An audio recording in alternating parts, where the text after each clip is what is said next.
Hi there, how's it going? Now, Doctor Who Series 14, or Season 1, or Series 40, if you prefer, however you prefer to label it, that just came to an end worldwide. And I wanted to share my thoughts on it. Now, I am not someone who tends to review New Who on this channel. It's partly because I've always had a bit of a classic Doctor Who leaning with this channel, but it's also because I'm a Doctor Who writer myself of both fiction and non-fiction with the likes of Doctor Who magazine. And so I don't tend to kind of pitch in and give my thoughts on anything generally. But with the two-part finale of this season, I felt compelled to stop by and throw my opinions into the ring. Yeah.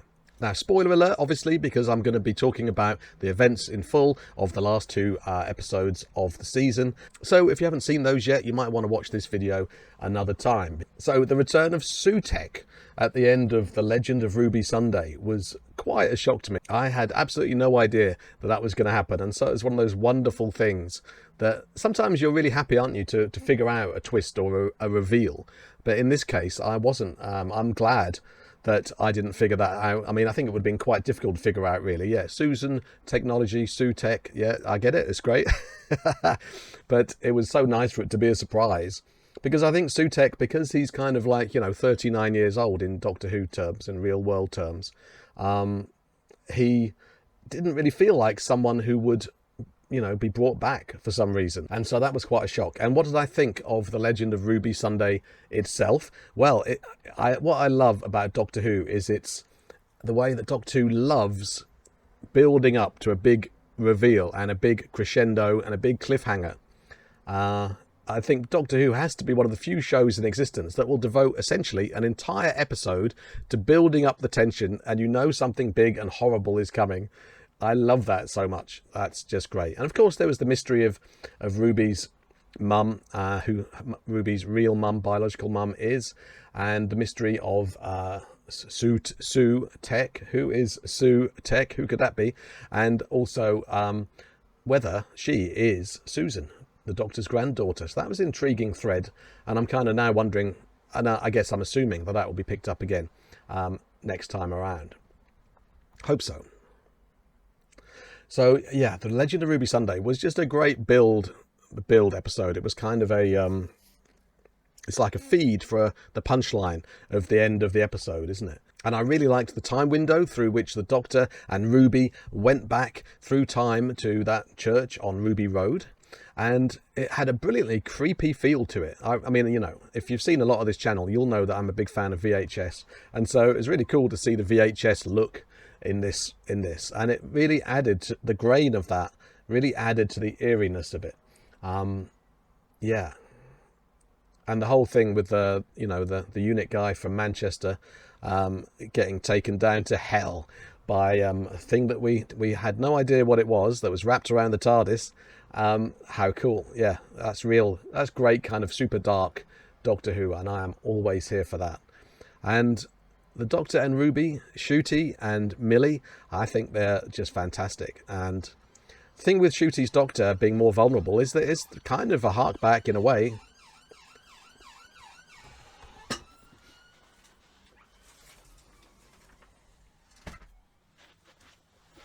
Sorry, just closing a door there so that you can't hear an ambulance passing by. The thing with Ncuti's Doctor being all the more vulnerable is, in a way, kind of a hark back to the Fifth Doctor, isn't it? And it's nice to have a more vulnerable Doctor who doesn't actually have full confidence that they're going to win the day. We probably had a bit too much confidence and I am the Time Lord Master from various Doctors. Although, obviously, the 13th Doctor was more vulnerable too. But when the Doctor is more that way, there's more drama, more peril, more jeopardy, because you start to think, well, actually, can this Doctor overcome Sutekh? I mean, of course, deep down, we kind of know they will, but it's nice to have that kind of almost make-believe peril, extra peril, isn't it? Yeah, and Millie Gibson is just really so good. She's a real sort of natural kind of actress, I think. I've seen her interviewed on Doctor Who Unleashed, the really good behind-the-scenes documentary show. And there used to be Doctor Who Confidential, obviously, essentially. And in person, she seems to be a little bit similar to Ruby, Yeah, just really impressed with her ability to kind of just play things quite subtly and not go over the top, and also, especially in the final episode, having the kind of, I don't know, that kind of lost quality about her that really sold the ending. And, well, I'll tell you how I felt about the ending in a bit. But yeah, the cliffhanger at the end of The Legend of Ruby Sunday was just a thing of joy. And it was a classic Russell cliffhanger structurally, because it reminded me of Aliens of London. Because it's quite a long cliffhanger. You know, I think that the cliffhanger of Aliens of London, and almost certainly The Legend of Ruby Sunday too, is about 60 seconds of kind of things just going wrong. It really sells the peril. You know, and you have 3 different people in 3 different places facing 3 different threats. So I'm pretty sure that was the case in Aliens in London, and it's the case in The Legend of Ruby Sunday. You have the Doctor facing Susan Technology, Susan Twist, played by Susan Twist, of course, who's popped up throughout the series. And then you have Ruby in the churchyard facing the hooded figure who looks really, really creepy and sinister. I didn't mention that earlier, but that was a key component of that churchyard scene. I really liked the way that it kind of almost teased that we were going to see the face of this person, but it just kept holding it back and back and back. And then, of course, you have one of UNIT's new personnel turning out to be a servant of Sutekh, a skull-faced ne'er-do-well who reveals Sutekh wrapped around the TARDIS. And how do I feel about the look of Sutekh? To be honest with you, at first I wasn't sure. I was a little bit disappointed. I think just because you kind of, you know, as someone who remembers and loves the Pyramids of Mars, you kind of want to see Sutekh as he was. And as a general rule, I tend to think that having a great big monster instead of a humanoid person is way less scary. And kind of, yeah, it can be way less scary. A big monster is kind of like a big flailing monster, and it's not really all that frightening. You know, even my favourite horror film, John Carpenter's The Thing, well, joint with Evil Dead, The Evil Dead and The Thing. Yeah, even that makes that mistake at the end by having a great big monster when all of the humanoid things have been much more frightening. But having said that, I soon got used to Sutekh in this new form. I think it's a really good design. And even though it's kind of made clear that Sutekh was using cultural appropriation in Pyramids of Mars, he's not actually tied to Egypt all that much. He was just kind of using the dress, so to speak. He's still got a bit of he's still got a little bit of that look about him. He's still got the ruby, which, as Russell pointed out in the on-screen video commentary for Empire of Death, which I recommend you watch because there's a lot of hooting going on. There's kind of like a bubbling liquid, CGI liquid inside the ruby, which is really cool. And sort of the Egyptian collar. Yeah, I really like the design. But of course it works almost entirely. I mean, the design is great, but what is the major icing on the cake is the voice of Gabriel Wolf, the very man who played Sutekh in 1975's Pyramids of Mars. How cool is that? He's 91 years old and he still has that powerful, booming, sepulchral voice. I'm pretty sure that's how you pronounce sepulchral. I don't think I've ever actually spoken it out loud before, so I can't be sure. Let me know down in comments. Sepulchral. Yeah, I think that's good. But yeah, his voice. I mean, of course, we heard it originally in the Satan Pit / The Impossible Planet. Is it the other way around? It is the other way around. And I love that pair of episodes as well. And of course, at the time, because it was Gabriel Wolf, you weren't entirely sure whether that was Sutekh. But of course, as Russell has now revealed, Sutekh has been clinging to the TARDIS for, like, you know, all this time, 39 years, which is obviously a lot more time in the Doctor's own timeline. And I thought that was a genius idea. I mean, you can now look back at any old Doctor Who story and imagine, every time they step out of the TARDIS, you can imagine Sutekh clinging to that TARDIS or sort of wound up inside the innards of it. That's just genius, I think. I think that's so much fun. And now let's talk about the opening 5 minutes of Empire of Death, which just was absolutely astonishing. I think it's 5 of the finest minutes in Doctor Who history. It just kind of blew me away, really, and shocked me as well, because I was a bit worried about, I thought, you know, Russell might genuinely kill off, you know, the odd unit member, and they're all pretty likeable, you know, even the Vlinks. And then, of course, they all died. I mean, obviously, by the end, they didn't. But at the time, it was sold so well with Kate Lethbridge-Stewart's final line about birds, which would have been a great final line for her if she really had died. It really felt like they were all dying. And that just blew me away, because I love that kind of thing. When people you don't expect to die, I love it. I love it. Loved it in Spooks. And I really miss Spooks and shows with that kind of attitude. And that kind of heartless, cold approach to its characters, yeah. Actually, the most recent show with that kind of approach is The Walking Dead, I think. which always made me just feel tense before every episode. Yeah, so that was amazing. And then we had this amazing kind of action shot of the Doctor and Mel. Great to see Bonnie Langford back. If it's slightly random, I can't lie to you, but I think it's great. It works really well. And that's a great action shot of them on a Vespa through London, and that was really good with the cloud of death going through all of London. It all just felt so big and so deadly. And then, of course, Ruby's stepmum and Nan die as well. They just crumble to dust before our very eyes. However, when that happened, as soon as Ruby's mum died, I thought, oh, okay, this is going to be reset, isn't it? Okay, it's really happening, but it will be reset. Yeah, which was a bit of a relief in a way to realise. But what a hell of an opening 5 minutes. Absolutely loved that. And I loved the episode. There wasn't anything, I can't think of anything that I didn't like about it. People can talk about plotting and whether, death plus death really does equal life. I mean, it does in a figurative way, because the end of death means life. It's the circle of life and death, isn't it? So I think, you can get away with that. But the point is, I think the key thing is if a sort of a solution kind of just makes you feel good, and Ncuti sells it so well, because I think Ncuti Gatwa is just fantastic. What a great Doctor. What a great Doctor. What a great actor. So good. So much presence, and brilliant. Brilliant. And that whole scene, it was a really ambitious CGI scene, and a really expensive CGI scene for Doctor Who, to have the TARDIS pulling Sutekh through the time vortex and the Doctor standing in the doorway.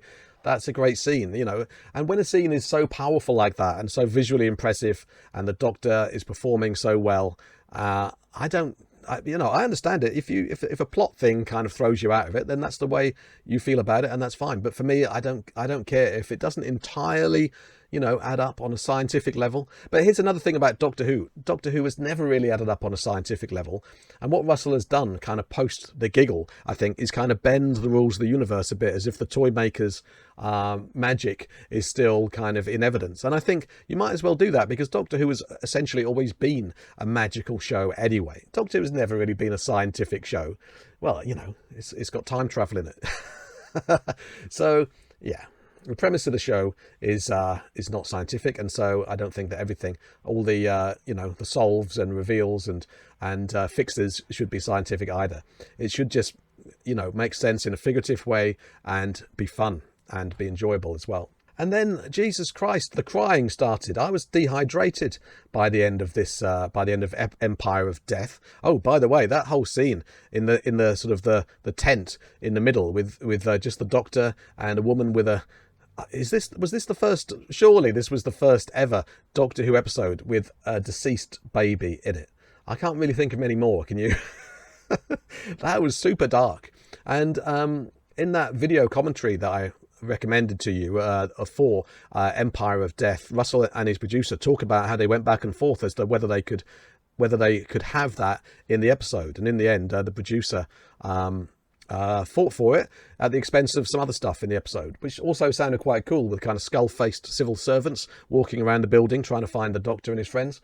But that's a really memorable and really grim scene that really hammers home just the hopeless, desolate end of the universe. Of course, we know it's going to be fixed, but you know that with pretty much anything. You watch an 80s action movie, the hero's eventually going to blow up the villain with a rocket launcher at the end. But it doesn't stop the whole thing being exciting. Yeah, there was so much emotion. There was so much emotion in this, and I really liked the way that the Ruby's mum turned out to be a perfectly ordinary person, and yeah, I think that was a twist in itself. And Russell just has this way of writing scenes like like Ruby being reunited or united with her mum for the first time ever. And he doesn't overwrite it. He doesn't come up with all these, clever metaphors. Russell has just a great habit of... Russell just has this great way of writing just raw, direct dialogue that just slays you, really, without having to be fancy. He obviously, the man can write. A man has a great turn of phrase, don't get me wrong. But, of course, yeah. It was a simple scene and brilliantly played by both of them, especially Millie, obviously. I mean, yeah, Millie was just great. And it was like an episode of Davina McCall's Long Lost Family, wasn't it, really? It was.